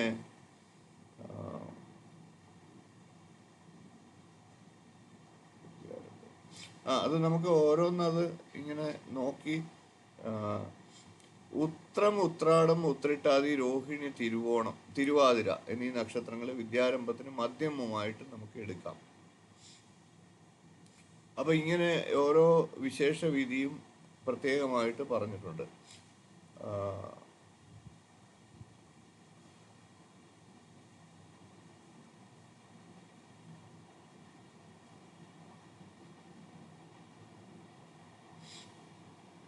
പിന്നെ അതിനകത്ത് പറഞ്ഞിരിക്കുന്നത് സ്വാദ്വായിത്വ മഹോത്തരേവി ദിവസേ സ്യാൽ വത്സര ശൗളവൽ എന്ന ശൗളത്തിന് പറഞ്ഞിട്ടുള്ളതിൽ നിന്ന് വ്യത്യസ്തമായിട്ട് ദശമിയുടെ അടുത്ത് വരുന്ന ദിവസങ്ങൾ സ്വാധ്യായത്തിന് ഒഴിവാക്കുക എന്ന് പറഞ്ഞിട്ടുണ്ട്. അപ്പോൾ അതാണ് നമ്മൾ നേരത്തെ വിശദീകരിച്ച് മനസ്സിലാക്കിയിരുന്നത്. അപ്പം വിദ്യാരംഭം എന്ന് പറഞ്ഞാൽ വിദ്യാഭ്യാസത്തിന് ജ്ഞാന ആരംഭ ദിവസങ്ങളെന്നാണ് പൊതുവെ പറയുന്നത്. അതിൽ 17 നക്ഷത്രങ്ങളാണ് നമുക്ക് പറഞ്ഞിട്ടുള്ളത്. അതിൽ പൂയം, അത്തം, അഭിജിത്ത്, അശ്വതി എന്നീ 4 നക്ഷത്രങ്ങൾ ക്ഷിപ്ര നക്ഷത്രങ്ങളായതുകൊണ്ട് അത് ആ ദിവസങ്ങളിലാണ് വിദ്യാരംഭം വരുന്നതെങ്കിൽ ഏറ്റവും ശ്രേഷ്ഠമായിട്ട് പെട്ടെന്ന് വിദ്യ കരസ്ഥമാകും എന്ന് പ്രത്യേകം പറഞ്ഞിരിക്കുന്നു. അതുകൂടാതെ അത്തം നക്ഷത്രം വിദ്യാരംഭത്തിന്, അതിൽ തന്നെ അത്തം നക്ഷത്രം ഏറ്റവും ശ്രേഷ്ഠമായിരുന്നു. പൂയം, അഭിജിത്ത്, അശ്വതി എന്നീ നക്ഷത്രങ്ങളിൽ ഉത്തമമായിട്ടും പറയാം. ചതയം, ചോതി, തിരുവോണം, പുണർദം, ചിത്തിര, രേവതി, അനിഴം, മകയിരം എന്നീ നക്ഷത്രങ്ങൾ വിദ്യാരംഭത്തിന് ഉത്തമമാണ്. ഉത്രം, ഉത്രാടം, ഉത്രിട്ടാതി, രോഹിണി, തിരുവാതിര എന്നീ നക്ഷത്രങ്ങൾ വിദ്യാരംഭത്തിന് മധ്യമമായിട്ടും എടുക്കാം എന്നും പറയുന്നുണ്ട്. പക്ഷെ ഇത് വിദ്യാരംഭത്തിന് ഉത്തമമായിട്ട് 17 നക്ഷത്രങ്ങൾ ഉത്തമമായിട്ട് പറഞ്ഞിട്ടുള്ളതിൽ അതിൽ തന്നെ കൂടുതൽ ശുഭം ഏതാണ് എന്നുള്ളതാണ് പറഞ്ഞിരിക്കുന്നത്. അപ്പൊ തിരുവാതിര ഉൾപ്പെടെ 17 നക്ഷത്രങ്ങൾ നമുക്ക് എടുക്കാം. അങ്ങനെ പറഞ്ഞതിൽ കൺഫ്യൂഷൻ ഒന്നും പാടില്ല. അപ്പം നമ്മൾ ആദ്യത്തെ ശ്ലോകത്തിൽ പറഞ്ഞ ശേഷം എന്ന് പറഞ്ഞിട്ടുള്ള തിരുവാതിര നക്ഷത്രം നമുക്ക് എടുക്കാമെന്ന് പറഞ്ഞിട്ടുണ്ട് ഓൾറെഡി. അത് കൂടാതെ അപ്പൊ തിരുവാതിര എടുക്കാം, 16 അന്നപ്രാശനത്തിനുള്ള നക്ഷത്രങ്ങളെല്ലാം എടുക്കാമെന്നാണ് പറഞ്ഞിരിക്കുന്നത്. അങ്ങനെ 17 നക്ഷത്രങ്ങൾ എടുക്കാമെന്ന് പറഞ്ഞിട്ട് പിന്നെ ആചാര്യന് ഈ വിശേഷമായിട്ട് എടുക്കുന്ന അതിൽ തന്നെ ഏറ്റവും ഏതാ ശുഭം. അപ്പൊ നമ്മളടുത്ത് ചിലർ ചോദിക്കത്തില്ലേ, നമ്മളൊരു 2-3 മുഹൂർത്തം അങ്ങോട്ട് പറയുമ്പം അതിൽ ഏറ്റവും ശുഭം ഏതാ, കൂടുതൽ ഏതാ നല്ലത്, കൂടുതൽ ഏതാ എന്ന് ചോദിക്കുന്നത് പോലെയാണ് ഇവിടെ ആചാര്യം പറഞ്ഞിട്ടുള്ളത്. അതിൽ കൺഫ്യൂഷൻ പാടില്ല. അവിടെയാണ് അത്ത നക്ഷത്രം ക്ഷിപ്രം, സ്മൃതം, പുഷ്യധാര, ഹസ്ത, അശ്വിന, അഭിജിത്ത് തഥ ഹസ്തോ ബഹുഷു ശാസ്ത്രേഷു വിശേഷേണ പ്രശസ്തിയത എന്ന് പറഞ്ഞിട്ടുണ്ട്. അപ്പൊ അത്ത നക്ഷത്രം വിദ്യാരംഭത്തിന് ഉത്തമോത്തമം ശ്രേഷ്ഠമായിട്ട് പറയുന്നത്. അത് നമ്മൾ ഈ ബെസ്റ്റ് എന്നൊക്കെ പറയുന്ന രീതിയിൽ ഏറ്റവും ഉത്തമം അത്ത നക്ഷത്രമാണ് എന്നാണ് അവിടെ പറഞ്ഞിരിക്കുന്നത്. പൂയം, അഭിജിത്ത്, അശ്വതി, അത്തം ഈ 4 നക്ഷത്രങ്ങൾ ക്ഷിപ്ര നക്ഷത്രങ്ങളാണ്. അതുകൊണ്ട് ഇത് 4ഉം ഏറ്റവും അതിവിശേഷമായിട്ട് എടുക്കാം. അതിൽ തന്നെ അത്തം നക്ഷത്രം ഉത്തരോത്തരം ഏറ്റവും ശ്രേഷ്ഠമാണ്. പിന്നെ അതിനുശേഷം വരുന്ന 17 നക്ഷത്രങ്ങളിൽ, അതായത് അത്തം, പൂയം, അഭിജിത്ത്, അശ്വതി എന്നീ 4 നക്ഷത്രങ്ങൾക്ക് ശേഷം വരുന്ന 17 നക്ഷത്രങ്ങളിലുള്ള ബാക്കി 13 നക്ഷത്രങ്ങളിൽ ചതയം, ചോതി, തിരുവോണം, പുണർദം, ചിത്തിര, രേവതി, അനിഴം, മകയിരം. അപ്പൊ ഇങ്ങനെ വരുന്ന 13 നക്ഷത്രങ്ങൾ വിദ്യാരംഭത്തിന് ഉത്തമമാണ്. അവിടെയും വേറെ ഒരു കാര്യം കൂടെ പറഞ്ഞിട്ടുണ്ട്. ഉത്രം, ഉത്രാടം, ഉത്രിട്ടാതി, രോഹിണി, തിരുവാതിര ഈ നക്ഷത്രങ്ങൾ വിദ്യാരംഭത്തിന് വേണമെങ്കിൽ മധ്യമമായിട്ട് എടുക്കാം എന്ന് പറഞ്ഞിട്ടുണ്ട്. അപ്പോൾ അതുകൂടാതെ ഇങ്ങനെ 4 ഭാഗങ്ങളായിട്ട് പ്രത്യേകം പറഞ്ഞിരിക്കുകയാണ്. അപ്പം മൂലശ്ലോകത്തിൽ പറഞ്ഞിട്ടുള്ളതിൽ നിന്ന് വ്യത്യസ്തമായിട്ടല്ല ഇത് ഏറ്റവും കൂടുതൽ ശുഭം ഏതാണ്, അത് കഴിഞ്ഞിട്ട് ഇന്ന ക്രമം പറഞ്ഞു എന്ന് മാത്രമേ ഉള്ളൂ. അവിടെ നമുക്ക് കൺഫ്യൂഷൻ പാടില്ല എന്നർത്ഥം. അപ്പോൾ ഇവിടെ നവമി വർജിക്കണം എന്ന് പ്രത്യേകം പറഞ്ഞിട്ടുണ്ട്. എന്നാൽ ഇത് കേരളീയ ആചാരത്തിൽ ബ്രാഹ്മണർക്ക് ചില ചടങ്ങുകൾ ഉള്ളതുകൊണ്ട് അതിന് അവരുടേതായിട്ടുള്ള ചില കാര്യങ്ങൾ ഇതിനകത്തുണ്ട്. അതുകൊണ്ട് തന്നെ ഈ തൊട്ടടുത്തുള്ള ദിവസങ്ങൾ എടുക്കാറില്ല. അത് സ്വാധ്യായത്തിന് പാടില്ല. 24 മണിക്കൂർ കഴിഞ്ഞാൽ വിദ്യാരംഭം ബാക്കിയുള്ള ചടങ്ങുകൾ നടത്തുക എന്നാണ് അവരുടെ വിധി. അപ്പോൾ ഉപനയനത്തിന് മുമ്പ് വിദ്യാരംഭം നടത്തണം എന്ന് പ്രത്യേകം പറഞ്ഞിട്ടുണ്ട്. സ്ഥിര ജഷങ്ങളായിട്ടുള്ള ഇടവം, ചിങ്ങം, വൃശ്ചികം, കുംഭം എന്നിവയും വിശേഷാൽ മീനവുമായിട്ട് വരുന്ന രാശി സമയങ്ങൾ വിദ്യാരംഭത്തിന് വർജിക്കണമെന്ന് അടുത്തത് എടുത്തു പറഞ്ഞിരിക്കുകയാണ്. സ്ഥിരജഷങ്ങൾ, ജഷരാശിയും മറ്റു സ്ഥിരരാശികളും. അപ്പോൾ ജഷരാശി മീനൻ രാശി, മറ്റ് സ്ഥിരരാശികൾ എന്ന് പറയുന്നത് ഇടവൻ, ചിങ്ങം, വൃശ്ചികം, കുംഭം. അപ്പോൾ 5 രാശികൾ വിദ്യാരംഭ മുഹൂർത്ത രാശിയായിട്ട് എടുക്കാൻ പാടില്ല എന്നർത്ഥം. മിഥുനം, കന്നി, ധനു എന്നീ ഉദയരാശി സമയങ്ങൾ വിദ്യാരംഭത്തിന് അത്യുത്തമമാണ്. അപ്പോൾ ഇതിൽ മിഥുനും ധനുവും ബുധന്റെ രാശികളാണ്. ധനു വ്യാഴത്തിന്റെ രാശിയാണ്. അപ്പോൾ ഇതൊക്കെയാണ് ആചാര്യൻ എടുത്തു പറഞ്ഞിട്ടുള്ള കാര്യങ്ങൾ. അതുപോലെ തന്നെ പാപഹ ദ്വിതീയേ വർജസ്യാസു പഞ്ചമേ വിശേഷത എന്ന് പറഞ്ഞ ശ്ലോകത്തിൽ കുജ ആർക്യ അഹങ്ങൾ വിദ്യാരംഭത്തിന് തിങ്കൾ, ചൊവ്വ, ശനി എന്നീ ദിവസങ്ങൾ വർജിക്കണം. ബുധനാഴ്ച ഉത്തമമാണ്, അത്യുത്തമമാണ്. വ്യാഴം, വെള്ളി ദിവസങ്ങൾ ഉത്തമമാണ് എന്നാണ് പറഞ്ഞിരിക്കുന്നത്. വാരാ ബുധേഠ്യ ശുക്രാണാം ശാസ്താഹ സൂര്യസ്യ മധ്യമഹ. അപ്പോൾ സൂര്യൻ്റെ ദിവസമായിട്ടുള്ള ഞായറാഴ്ച മധ്യമമായിട്ട് എടുക്കാമെന്നും പറഞ്ഞിട്ടുണ്ട്. ചന്ദ്രവാരേ സ്തു നൈവേഷ്ട വർജയ് മന്ദാരവാസരവും. അപ്പം വാര ബുധേഠ്യ ശുക്രാണാം, ബുധൻ്റെ, വ്യാഴത്തിൻ്റെ, ശുക്രൻ്റെ ഈ 4 വാരങ്ങൾ ഉത്തമമാണ്. അതിൽ തന്നെ ബുധവാരം അത്യുത്തമമാണ്. സൂര്യസ്യ മധ്യമഹ, അപ്പം സൂര്യൻ്റെ വാരം ഞായറാഴ്ച മധ്യമമാണ്. ചന്ദ്രവാരസ്തു നൈവേഷ്ട, ചന്ദ്രവാരം എടുക്കാൻ പാടില്ല. വർജ്യവും മന്ദാരവാസരവും, മന്ദൻ, ആരൻ അതായത് ചൊവ്വ, ശനി ദിവസങ്ങൾ ഒഴിവാക്കുക. അപ്പോൾ ഇത്രയും എടുത്ത് പറഞ്ഞിട്ടുണ്ട്. അപ്പം ഇങ്ങനെയാണ് വിദ്യാരംഭ മുഹൂർത്തത്തിന് വിശേഷമായിട്ട് നമ്മളോട് ആചാര്യൻ പറഞ്ഞിട്ടുള്ളത്. അപ്പോൾ ഇതിൽ എന്തെങ്കിലും സംശയങ്ങളുണ്ടോ?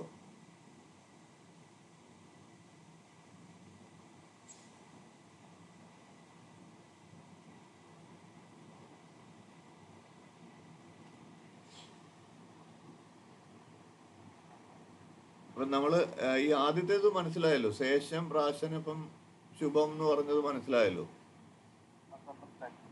ശേഷ നക്ഷത്രം എന്ന് പറഞ്ഞാൽ തിരുവാതിര നക്ഷത്രം എന്നാണ്. പ്രാശനഭം എന്ന് പറഞ്ഞാൽ അന്നപ്രാശന നക്ഷത്രം. ആ ഒരു ശ്ലോകം നമ്മുടെ മനസ്സിലുണ്ടെങ്കിൽ നമുക്ക് ഈ കാര്യങ്ങൾ പെട്ടെന്ന് നമ്മുടെ ഓർമ്മയിലേക്ക് വരും. ശേഷം പ്രാശനഭം തിരുവാതിര നക്ഷത്രം എടുക്കാം. അതുകൂടാതെ പ്രാശനഭം അന്നപ്രാശന നക്ഷത്രങ്ങൾ 16 എടുക്കാം. നവമി വർജ്യ അക്ഷരാരംഭണേ, നവമി വർജിക്കേണ്ട. സ്വാദ്വായിത്ത മഹോത്തരേവി, അത് നമ്മൾ ഈ വിശേഷ കാര്യങ്ങൾക്ക് മാത്രം, അതായത് ബ്രാഹ്മണരെ സംബന്ധിച്ചാണത് ഉദ്ദേശിച്ച് പറഞ്ഞിരിക്കുന്നത്. വത്സരമൊക്കെ നോക്കുന്നത്, അതായത് ശൗളവൽ, അവർക്ക് ഉപനയനത്തിന് മുമ്പ് അത് എടുക്കുക, വിദ്യാരംഭം കുറിക്കുക എന്നുള്ളൊരു. ഇപ്പം മറ്റ് കുട്ടികളെ സംബന്ധിച്ച് ഒരു 2.5 വർഷത്തിന് ശേഷം അല്ലെങ്കിൽ എപ്പോഴാണോ അവർക്ക് വിദ്യ ആരംഭിക്കണം അതിനുള്ള മാനസികമായിട്ടുള്ള കാര്യങ്ങൾ തയ്യാറായി കഴിഞ്ഞാൽ അന്നേരം എടുക്കാം എന്നാണ്. ത്രിംശനിശം തെജയിൽ സ്ഥിരജഷാൽ, സ്ഥിരജഷങ്ങൾ എന്ന് പറഞ്ഞത് മനസ്സിലായല്ലോ. സ്ഥിരജഷാൽ എന്നുള്ള വാക്ക് അവിടെ മനസ്സിലായല്ലോ അല്ലേ? സ്ഥിരരാശിയും ജഷരാശിയും. മീനൻ രാശി. അപ്പൊ അങ്ങനെ 5 രാശികൾ നമ്മൾ മുഹൂർത്ത രാശിയായിട്ട് എടുക്കാൻ പാടില്ല. അതാണ് പറഞ്ഞിരിക്കുന്നത്. പിന്നെ മൗഢ്യമാരമൃതവും, മൗഢ്യ ദിവസങ്ങൾ എടുക്കാൻ പാടില്ല. ബുധന് മൗഢ്യം വരുന്ന ദിവസങ്ങൾ എടുക്കാൻ പാടില്ല. ധീ വിത്താഗ്ര. അപ്പൊ ധീ രാശി വിത്തരാശി. അപ്പൊ ധീ രാശി എന്ന് പറഞ്ഞാൽ 5ാം രാശി. ധീ എന്നാൽ ബുദ്ധി എന്നർത്ഥം. ധീ എന്ന് പറയുന്നത് ബുദ്ധി. വിത്തരാശി എന്ന് പറഞ്ഞാൽ, വിത്തം എന്ന് പറഞ്ഞാൽ ധനം. അപ്പൊ ധനത്തിന്റെ രാശിയായിട്ടുള്ള 2ാം രാശി ധീ രാശിയായിട്ട്, അതായത് ബുദ്ധിയുടെ രാശിയായിട്ടുള്ള 5ാം രാശി. ഇത് രണ്ടും വിദ്യാഭ്യാസത്തിൻ്റെ കാര്യത്തിൽ ചിന്തിക്കുന്നത്. അപ്പോൾ ഈ രണ്ട് രാശികളിലും കുജ അർക്യ ഹാനി ജനിഭം. അപ്പം കുജൻ, അർക്കൻ തുടങ്ങിയ പാപഗ്രഹങ്ങൾ 2ലും 5ലും നിൽക്കാൻ പാടില്ല. അങ്ങനെയാണ് ഇതിൻ്റെ വ്യവസ്ഥ.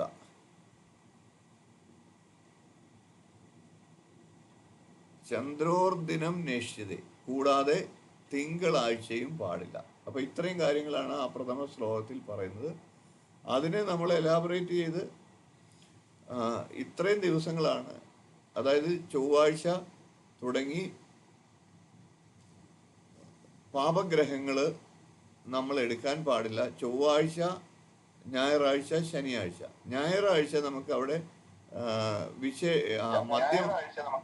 മധ്യമമായിട്ട് എടുക്കാവുന്ന പ്രത്യേകിച്ച് ശ്ലോകത്തിൽ ആചാര്യൻ പറഞ്ഞിട്ടുണ്ട്. പക്ഷെ ചൊവ്വാഴ്ചയും ശനിയാഴ്ചയും ഒരിക്കലും പാടില്ല എന്നും എഴുതിയിട്ടുണ്ട്. അതേപോലെ തന്നെ തിങ്കളാഴ്ച, ശുഭവാരമായിട്ടുള്ള തിങ്കളാഴ്ചയും എടുക്കാൻ പാടില്ല. ദിവിത്താഗ്ര കുജാർക്യ ഹാനി ജനിപ്പം ചന്ദ്രോർദിനം നേഷ്യത, ചന്ദ്രന്റെ ദിവസം എടുക്കാൻ പാടില്ല. അപ്പൊ ഇത്രയും കാര്യങ്ങളാണ്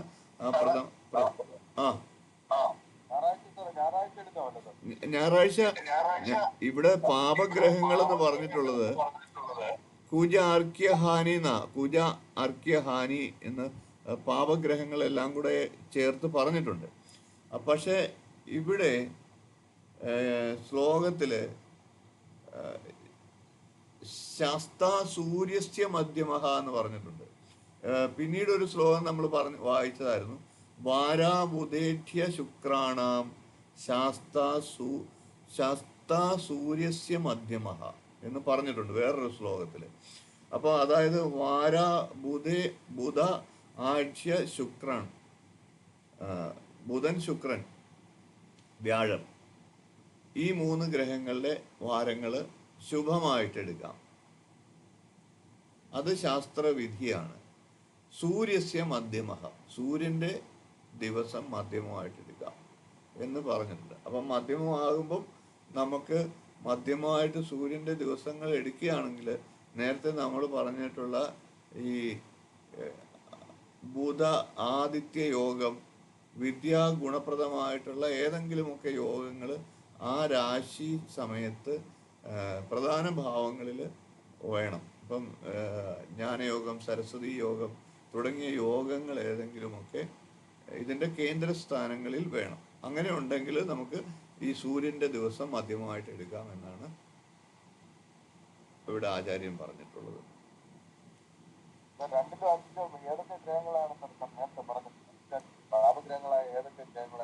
പാപഗ്രഹങ്ങൾ വർദ്ധിക്കേണ്ടത്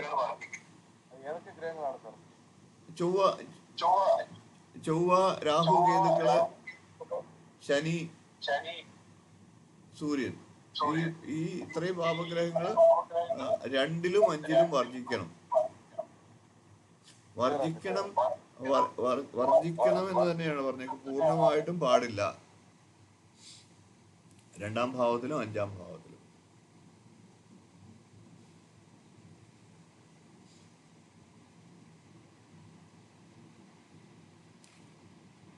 അപ്പൊ ഇത്രയും കാര്യങ്ങളാണ്. അത് വേറെ എന്തെങ്കിലും സംശയമുണ്ടോ അതിനകത്ത്?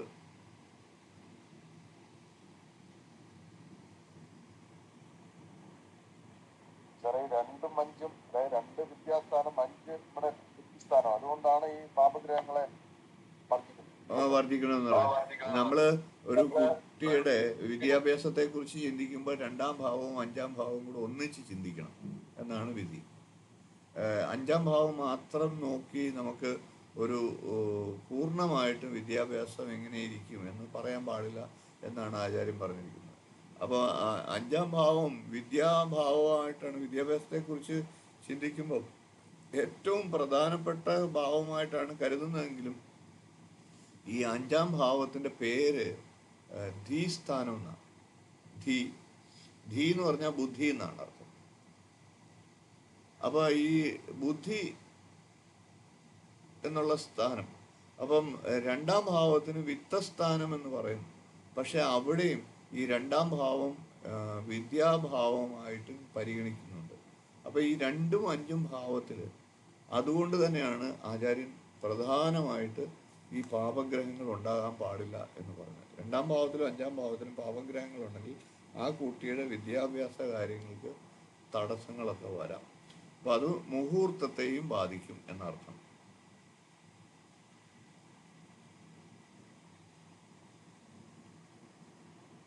പിന്നെ അഷ്ടമത്തിലെ കാര്യവും പറഞ്ഞിട്ടുണ്ട്. അഷ്ടമത്തിലെ പാവൻ സാധാരണ രീതിയിൽ നമ്മൾ പൊതുവായിട്ടുള്ള നിയമപ്രകാരം അതുകൊണ്ടല്ലോ.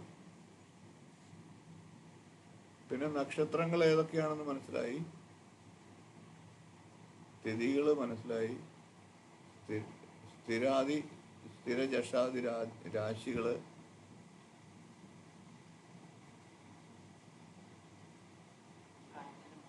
അത്രയും കാര്യം. എന്തോ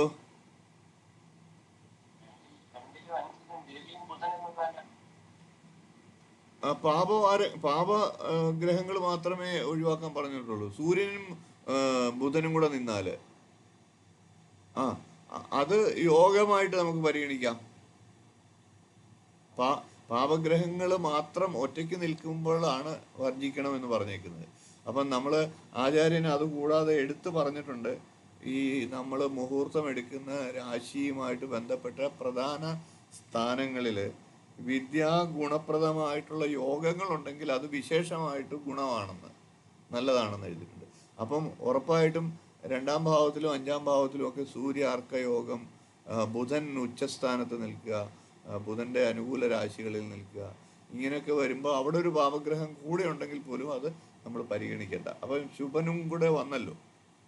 പാപൻ മാത്രമായിട്ട് നിൽക്കുമ്പോഴാണ് നമ്മളത് പരിഗണിക്കാൻ പാടില്ലാത്തത്. അങ്ങനെയാണ്.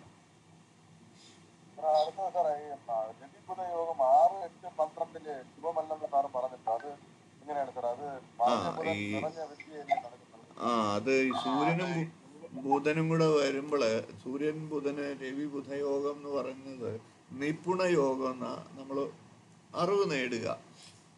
ആ വ്യക്തികളെ എല്ലായ്പ്പോഴും അറിവ് നേടാൻ ശ്രമിച്ചുകൊണ്ടിരിക്കും, അങ്ങനെ ഒരു യോഗമുള്ളവര്. പിന്നെ കൂടാതെ അതേപോലെ തന്നെ ബുധന്റെ വ്യാഴത്തിന്റെ യോഗം, ഇതൊക്കെ അറിവ് കൊടുക്കുന്ന യോഗങ്ങളാണ്. പക്ഷെ ഇവിടെ 6, 8, 12 ഭാവങ്ങളിലാണ് സൂര്യനും ബുധനും കൂടെ ഒക്കെ നിൽക്കുന്നതെങ്കിൽ ഈ വ്യക്തി തെറ്റായ കാര്യങ്ങളിൽ, ഒന്നുകിൽ നേടുന്ന അറിവ് തെറ്റായ കാര്യങ്ങൾക്ക് വിനിയോഗിക്കാം, അതല്ല എങ്കിൽ തെറ്റായ കാര്യങ്ങൾ, ആവശ്യമില്ലാത്ത കാര്യങ്ങളൊക്കെ ആയിരിക്കും. ഈ കുബുദ്ധി എന്ന് പറയാം, കുബുദ്ധി ഉണ്ടാകുക. എന്തെങ്കിലും ഇല്ല, ഇപ്പൊ ബോംബ് നിർമ്മാണം എന്ന് പറയുന്നത് ഒരു അറിവാണത്, പക്ഷേ അത് ദോഷകാര്യങ്ങൾക്കും ഉപയോഗിക്കാം. അപ്പോൾ 6, 8, 12 ഭാവങ്ങളിലൊക്കെ നിൽക്കുന്ന ഈ അറിവുള്ള ഈ യോഗമുള്ളവർ ഇങ്ങനെയുള്ള കുരുത്തക്കേടുകളും ഒപ്പിക്കാം. അപ്പോൾ അതുകൊണ്ട് നമ്മൾ വിദ്യാരംഭത്തിന് ഈ 6, 8, 12 ഭാവങ്ങളിലാണ് ഈ യോഗങ്ങൾ വരുന്നതെങ്കിൽ അതിനെ പ്രധാനമായിട്ട് പ്രാധാന്യത്തിൽ എടുക്കേണ്ട എന്ന് പറഞ്ഞത്.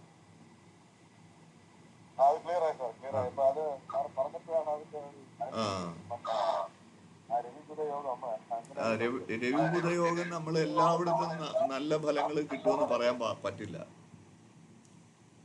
പറ്റില്ല. അത് ഈ പറഞ്ഞ പോലെ സന്ദർഭം നോക്കിയിട്ട് നമ്മളത് പറയണം. ഇപ്പൊ നമ്മൾ ഉദാഹരണത്തിന് ഈ പറഞ്ഞ നമ്മൾ ചില വ്യക്തികളുണ്ടല്ലോ, നല്ല ആയുധാഭ്യാസത്തിലൊക്കെ നല്ല മിടുക്കന്മാരായിരിക്കും. അവരുടെ ജാതകത്തിലും ചിലപ്പോൾ ഈ നിപുണയോഗമൊക്കെ ഉണ്ടാകും. അത് എന്നിട്ട് പോയിട്ട് ഇത് 12ആം ഭാവമായിട്ടോ 6ആം ഭാവമായിട്ടോ ഒക്കെ ബന്ധം വരികയാണെങ്കിൽ ഇവന്മാർ ഇതൊക്കെ മറ്റുള്ളവരുടെ മേലെ അനാവശ്യമായിട്ട് പ്രയോഗിക്കാനും സാധ്യതകളുണ്ട്. അപ്പോൾ ഈ അറിവുണ്ട്, പക്ഷെ അത് നല്ല കാര്യം, സത്കർമ്മങ്ങൾക്ക് വേണ്ടിയിട്ടല്ല ഉപയോഗിക്കുന്നത് എങ്കിൽ അതും ദോഷമാണ്. അതാണ് ഈ 6ആം ഭാവത്തിലൊക്കെ ഇങ്ങനെ വന്നു കഴിഞ്ഞാലുള്ള ദോഷം. വളരെ നല്ലൊരു അറിവാണ്. നമുക്ക് യോഗം നമ്മൾ ഈ മറഞ്ഞ ബുധൻ നിറഞ്ഞ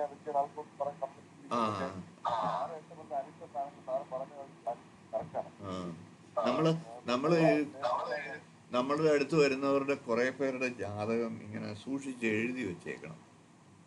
ചില ഇതുപോലുള്ള പ്രത്യേകതയുള്ള വ്യക്തികൾ നമ്മളെ തേടി വരുമല്ലോ. അപ്പോൾ അവരുടെ കാര്യങ്ങളൊക്കെ നമ്മൾ പറഞ്ഞു കുറച്ചൊക്കെ ചോദിച്ച് മനസ്സിലാക്കി ഈ പ്രത്യേകതയുള്ള യോഗങ്ങൾ നമ്മളൊന്ന് എഴുതി നോട്ട് ചെയ്ത് വെക്കുക. അപ്പം നമുക്ക് കുറച്ച് കഴിയുമ്പോൾ അത് മനസ്സിലാവും, ഇതിങ്ങനെയൊക്കെയാണ് അവരുടെ ജീവിതത്തിൽ. നമുക്ക് പ്രത്യേകിച്ച് നമുക്കറിയാവുന്ന വ്യക്തികളാണെങ്കിൽ അവരുടെ ജീവിതത്തിൽ ഇങ്ങനെയൊക്കെയുള്ള കാര്യങ്ങൾ സംഭവിക്കുന്നുണ്ട്, അത് ഇന്ന ഗ്രഹസ്ഥിതി മൂലമാണ് എന്ന് നമുക്ക് ശരിക്കും പറഞ്ഞു കഴിഞ്ഞാൽ അത് കണ്ടെത്താനായിട്ട് സാധിക്കും. അപ്പം നമ്മൾ അങ്ങനെയാണ് ഇതിനകത്ത് പഠിക്കുന്നത്. ഞങ്ങളൊക്കെ ചെറുപ്പം എൻ്റെ ഒരു കൂട്ടുകാരുണ്ട്, അജിത്ത് എന്ന് പറഞ്ഞിട്ട്. പുള്ളിക്കാരൻ്റെ റൂമിലാണ് ഞാൻ എൻ്റെ ജ്യോതിശാലയം നടത്തുന്നത്. അവരുടെ അച്ഛന് റിട്ടയർഡ് DYSP. അദ്ദേഹം ഭയങ്കരമായിട്ട് പുസ്തകം വായിക്കും. അങ്ങനെയാണ് ഞങ്ങൾ ഈ ജ്യോതിഷത്തിലേക്ക് വരുന്നത്. അദ്ദേഹത്തിൻ്റെ അടുത്ത് കുറേ ഇതുണ്ട്.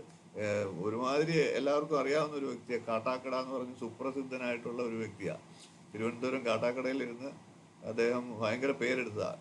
DYSP ആയിട്ടിരുന്നപ്പോൾ SI ആയിട്ടിരുന്ന അവിടെ ഗുണ്ടകളെല്ലാം ഒതുക്കിയ പോലെ ആചാനുബാഹുക.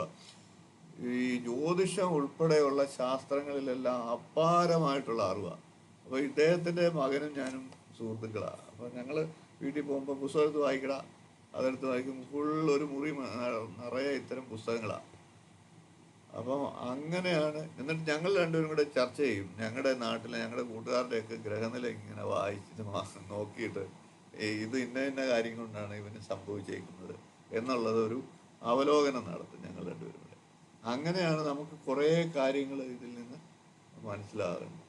അപ്പോൾ അങ്ങനെ ചെയ്തു നോക്കുക.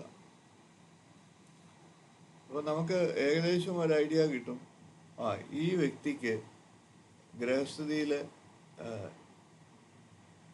ഇന്ന കാരണം കൊണ്ടാണ് പ്രശ്നങ്ങൾ ഉണ്ടായിരിക്കുന്നത് എന്ന് മനസ്സിലാവും. അപ്പോൾ ഇന്നലെ ഒരു പെൺകുട്ടിയുടെ ജാതകം എൻ്റെ അടുത്ത് വന്നപ്പോൾ അവർക്ക് ആ കുട്ടിക്ക് ഇപ്പം ശാരീരിക ക്ലേശമുണ്ട്, ചില ശ്വാസ സംബന്ധമായിട്ടുള്ള അലർജി പ്രശ്നങ്ങൾ. അപ്പോൾ അവരുടെ അമ്മായിയമ്മ അല്പസ്വല്പമൊക്കെ ജ്യോതിഷം പഠിച്ചുകൊണ്ടിരിക്കുക. അപ്പോൾ എന്നോട് പറഞ്ഞു, 6ാം ഭാവത്തിൽ ഒരു ഗ്രഹമുണ്ട്, അതാണോ രോഗം ഉണ്ടാക്കിയതെന്ന് ചോദിച്ചു. അപ്പം ഞാൻ പറഞ്ഞു അതല്ല, അവിടെ വ്യാഴത്തിൻ്റെ ദൃഷ്ടിയുണ്ട്, ലഗ്നത്തിൽ രാഹു നിൽപ്പുണ്ട്. ലഗ്നത്തിൽ രാഹു നിൽക്കുന്നതാണ് ഈ ശ്വാസ സംബന്ധമായിട്ടുള്ള പ്രശ്നത്തിന് കാരണം. ഇപ്പോൾ രാഹു ദശയും കൂടിയാണ് ആ കുട്ടിക്ക്. അപ്പോൾ ഇത് കഴിഞ്ഞാൽ അത് മാറുകയും ചെയ്യും. കാര്യം വലിയ കുഴപ്പമില്ല, ലഗ്നത്തിനൊക്കെ ബലമുള്ള അത്യാവശ്യം കുഴപ്പമില്ലാത്ത ഇതാണ്. അപ്പോൾ ഈ ദോഷ സമയം കഴിയുമ്പോൾ അത് മാറുകയും ചെയ്യും. 6ാം ഭാവം കൊണ്ടല്ല, 6ാം ഭാവം കൊണ്ടായിരുന്നെങ്കിൽ ഈ അസുഖം ഒരിക്കലും വരത്തില്ല, രോഗത്തിന് മാറ്റങ്ങളുണ്ടാകും. അപ്പോൾ അത് പ്രത്യേകം എന്താണ്, ഇപ്പോൾ 2-3 കാരണങ്ങളുണ്ടാകാം. ഇപ്പോൾ ജാതകം നോക്കുമ്പോൾ 6ാം ഭാവാധിപൻ എവിടെ നിൽക്കുന്നു, ലഗ്നത്തിൽ ഏതെങ്കിലും പാപഗ്രഹങ്ങളുണ്ടോ, ഇതൊക്കെ ശരീരത്തിന് ദോഷം ചെയ്യുന്ന ഗ്രഹങ്ങളാണ്.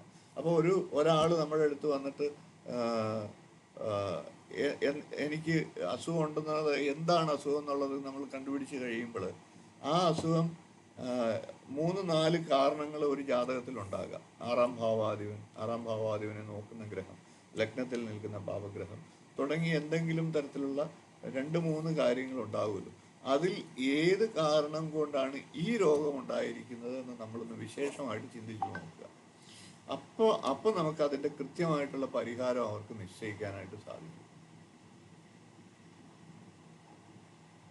അപ്പോൾ എന്ന് പറഞ്ഞ പോലെ നമ്മൾ ഈ ഒരു കുട്ടിയുടെ പഠന കാര്യത്തിൽ ഈ വിദ്യാരംഭ മുഹൂർത്തത്തിൻ്റെ കാര്യങ്ങൾ നമ്മൾ മനസ്സിലാക്കിയപ്പോൾ ഒരു കുട്ടി നമ്മുടെ അടുത്ത് പ്രധാനമായിട്ട് എനിക്കറിയാവുന്നവരോട് എല്ലാവരോടും പറയുന്നത്, ഈ കുട്ടികളെ നമ്മൾ ചെറിയതായിരിക്കുമ്പോൾ തന്നെ ഈ അവരുടെ ജാതകം പരിശോധിച്ച് നോക്കണം. ഈ 5ാം ഭാവം എന്ന് പറയുന്നത്, 5ാം ഭാവവുമായിട്ട് ബന്ധപ്പെട്ട് എന്തെങ്കിലും പ്രശ്നങ്ങളുണ്ടെങ്കിൽ ചെറുപ്പകാലം മുതലേ അതിന് വേണ്ട ഒരു ഗൈഡൻസ് കൊടുത്തു കഴിഞ്ഞാൽ മാറ്റം വരുത്താനായിട്ട് സാധിക്കും. എൻ്റെ ഇതിൽ തന്നെ ഒരു 10 കുട്ടികളെങ്കിലും നമ്മൾ വളരെ വ്യത്യസ്ത സ്വഭാവത്തിലേക്ക് കൊണ്ടുവന്നിട്ടുണ്ട്. ചെറുപ്പത്തിൽ ഇവൻ്റെ സ്വഭാവവും പ്രകൃതിയും ഒക്കെ കണ്ടു കഴിഞ്ഞാൽ ഏറ്റവും വലിയ തല്ലിപ്പൊളിയാണെന്നേ നമുക്ക് തോന്നുകയുള്ളൂ. അവൻ്റെ അഞ്ചാം ഭാവം ഈ ഭാവങ്ങളൊക്കെ നോക്കുകയാണെങ്കിൽ വളരെ പ്രശ്നമാണ്. ഇവൻ വലിയ കുഴപ്പക്കാരനാകും എന്നുള്ളത് നമ്മൾ ജാതകം കണ്ടാൽ നമുക്ക് ഉറപ്പിക്കാൻ പറ്റും. അങ്ങനെ ഉറപ്പിക്കുന്ന കുട്ടികളെ പോലും നമുക്ക് വേണ്ട മന്ത്ര ഉപദേശങ്ങളും അല്ലെങ്കിൽ കൃത്യമായിട്ടുള്ള ജീവിത നിഷ്ഠയിലൊക്കെ കൊടുത്തു കഴിഞ്ഞാൽ, ഈ നമ്മൾ കതിരിൽ കൊണ്ട് വളം വയ്ക്കില്ല എന്ന് വളം വയ്ക്കരുത് എന്ന് പറയുന്നത് പോലെ തന്നെ ഏറ്റവും ഈ ചെറുപ്പമായിരിക്കുന്ന സമയത്ത് ഇവൻ എന്ത് കൊടുക്കുന്നോ അത് ചിലപ്പോൾ ഇവൻ്റെ ജീവിതത്തിൽ ഒത്തിരി മാറ്റങ്ങൾ വരുത്തും. അപ്പോൾ അത് അഞ്ചാം ഭാവവും രണ്ടാം ഭാവവും നമ്മൾ വളരെ ശ്രദ്ധിച്ച് ഇങ്ങനെയുള്ള കാര്യങ്ങൾ ചെയ്യുകയാണെങ്കിൽ നമുക്ക് ഭയങ്കര മാറ്റങ്ങൾ ഉണ്ടാക്കാനായിട്ട് സാധിക്കും. അപ്പോൾ നമുക്ക് എന്തെങ്കിലും സംശയം ഉണ്ടെങ്കിൽ ചോദിക്കുക. എനിക്കൊന്ന് നെറ്റ്വർക്ക് പ്രശ്നം ഉണ്ടായിരുന്നെന്ന് തോന്നുന്നു. അപ്പോൾ എന്തായാലും നമുക്ക് നിർത്താം. എന്തെങ്കിലും സംശയം ഉണ്ടെങ്കിൽ നമുക്ക് പിന്നീട് സംസാരിക്കാം. മംഗളശ്ലോകം ചൊല്ലി നിർത്താം.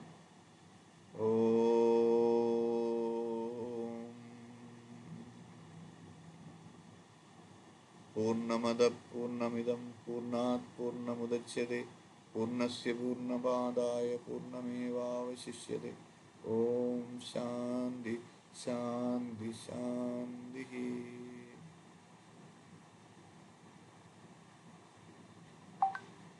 ശരി, നമസ്കാരം.